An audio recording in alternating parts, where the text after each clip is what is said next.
Day 13. I want to do this video actually on a dream I had last night that I thought was very telling and spoke deeply to where I am, so I think it's important to share.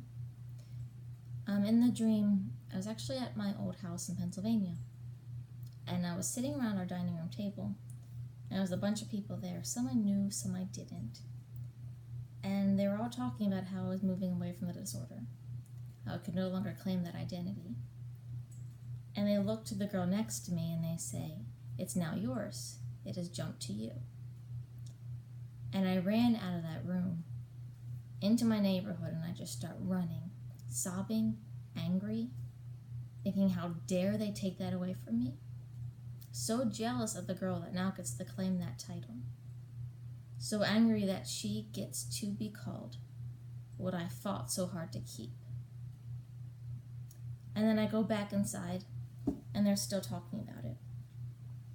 And I sit down, and randomly from under the table, I grab this big binder, and it's full of pictures of me at different stages in the disorder, at different weights, at different points. And I'm staring at those pictures, and I'm just crying, wishing to be her, wishing to go back to that, wondering how I can be her again.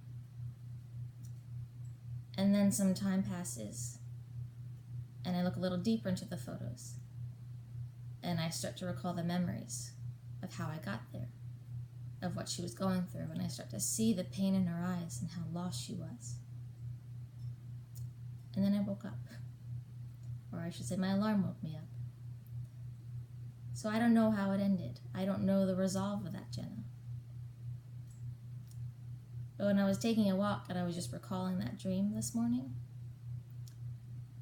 that I decided that I'm going to write her ending. I'm going to write the ending of that dream.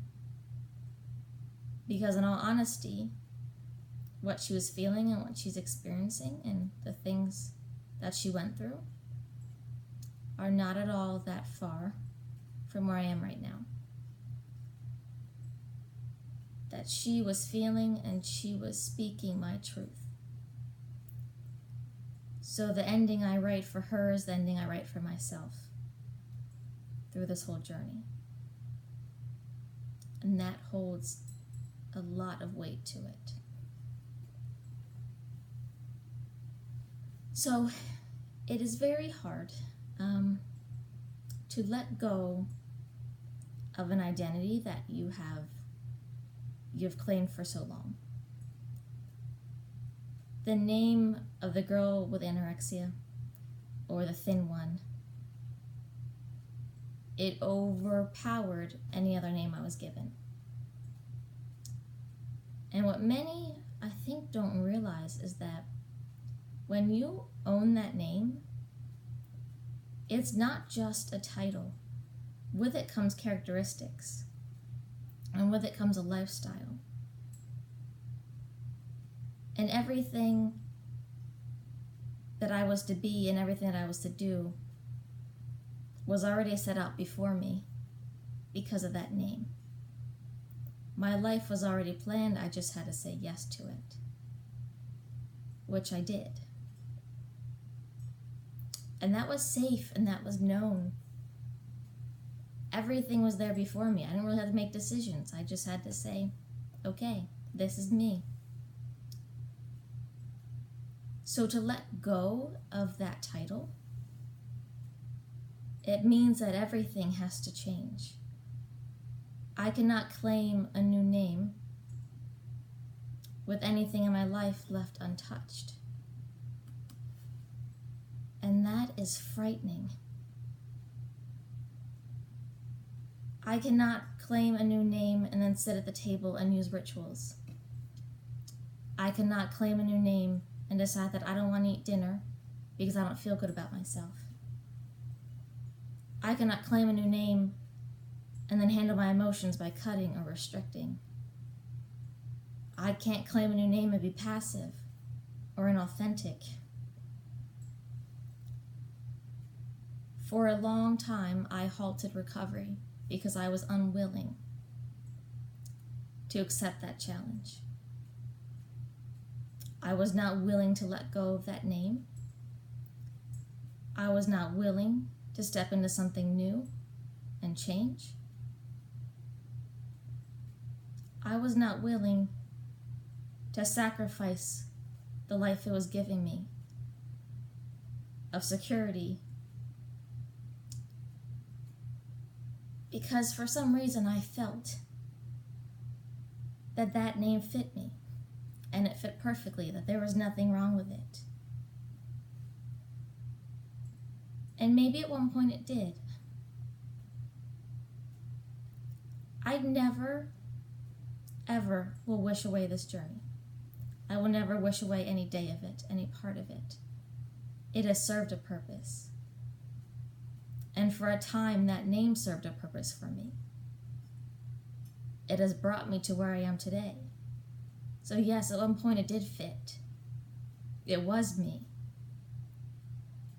And I'm learning to be okay with that. I don't have to hide that title, but I also don't have to hold on to it anymore. Because clearly it doesn't fit me anymore. That skin does not fit. And I don't know at what point I outgrew it. I don't know at what point it changed. But I'm thinking it started when I just said yes to life. When I said yes to just giving this recovery a try. Saying yes to challenges, yes to mistakes, yes to slips. Yes to climbing mountains, believing that I'd get to the top of it. And then one day I just realized that I've outgrown the disorder. And that's where I am. But the problem right now, where I am, where that Jen in the dream is that we're stepping into a new life. And nothing's looking the same that it once did. But yet we don't have our name change yet. We don't know what our new name should be.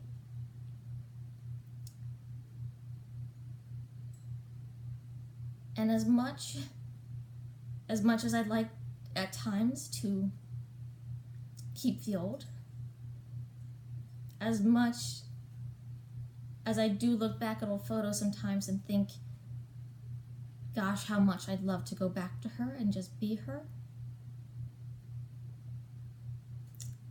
I know no matter what I do, that skin will never fit anymore. And I have to let that go. I have to decide that it is time I change my name. So what that looks like, I don't know. Who I'll be, I don't know. But that's kind of the fun of it right now. Is that I get to choose the characteristics that go with that name, and I get to choose what that name gets to do. And while I'm on that journey, I'm going to keep living, and I'm going to keep letting go. And I'm going to decide what name fits my new life best. So when I do find out, I will let you know.